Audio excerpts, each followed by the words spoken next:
২০০৭ সালের জুলাইয়ে রাজধানীর মিরপুর সাব রেজিস্ট্রার অফিসে নৈশ প্রহরী হিসেবে চুক্তিভিত্তিক কাজে যোগ দেন শাহাবুদ্দিন। তবে ২০১৭ সালে চাকুরি ছেড়ে দেন তিনি। তার দৈনিক মজুরি ছিল মাত্র ৬০ টাকা। সেই হিসাবে তার সারা জীবনে চাকুরির আয় হবার কথা ২,১৯,০০০ টাকা। কিন্তু বৈশাখী টেলিভিশনের হাতে এসেছে তার প্রায় অর্ধশত কোটি টাকার সম্পদের প্রমাণ। এর মধ্যে মিরপুর এলাকায় রয়েছে তার ও পরিবারের সদস্যদের নামে ৪টি বাড়ি, ২টি প্লট ও ফ্ল্যাট। শাহাবুদ্দিনের বিল্ডিং এইটা, ওটা ৩৭ হাজি শাহাবুদ্দিন। আচ্ছা, কি করে সে? শাহাবুদ্দিন কি করে? আরে ব্যবসা করে। কিসের?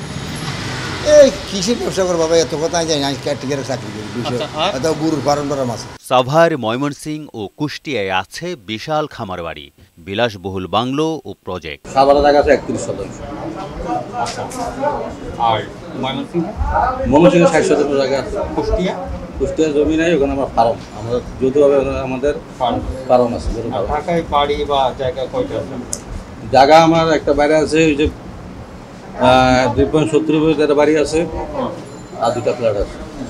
২০১৭ সালে তিনি চাকুরি ছেড়ে দিলেও নিয়মিত প্রতিদিনই আসেন সাব রেজিস্ট্রার অফিসে।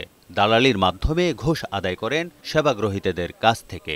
তবে এসব নিয়ে তার কোনো ধরনের অপরাধবোধ নেই। যেখানে যা আছে সবই তো আমি তো বলছি, আমি তো বলি না কোনো জায়গায় আমার জায়গায় নেই। আর থাকতেই পারে, আমার জমি থাকতেই পারে, থাকবে না। কিভাবে এত টাকার মালিক বনে গেলেন একজন নাইট গার্ড? যে বাড়িটা কিনছে গিয়াসউদ্দিনের নামে, যে সৌদি আরবে গেছে ২-৩ মাস আগে, বুঝছেন, সে কিভাবে বাড়িটা কেনে? বাড়িটা টাকা পায় বলে ২.৫ কোটি টাকা, কিন্তু বাড়িটা বিক্রি হয়েছে ৮০,৩০,০০০ টাকায়। ৮০,৩০,০০০ টাকা, তাহলে ট্যাক্স ফাঁকিও দিচ্ছে তারা। শাহাবুদ্দিনের কর ফাঁকি দেওয়ার এমনই বর্ণনা দিচ্ছিলেন ঢাকার শাহ আলীবাগের এই বাড়ির মালিক রওনাকারা, যেই বাড়িটি আবার চাচাতো ভাইয়ের নামে কিনে নিয়েছেন শাহাবুদ্দিন। ২০১৮ সালের ২৮ অক্টোবর দুটি প্রতিষ্ঠানের মধ্যে ৭১ কোটি টাকার বিনিময়ে একটি জায়গা কেনা বিক্রি হয়। অভিযোগ আছে এতে ৭% রাজস্বের প্রায় ৫ কোটি টাকা তৎকালীন সাব রেজিস্ট্রার সহ মিলে আত্মসাৎ করেন শাহাবুদ্দিন। যে দলিলটি দেখাতে পারেনি সাব রেজিস্ট্রার অফিস, জানাতে পারেননি দলিলের বিস্তারিত।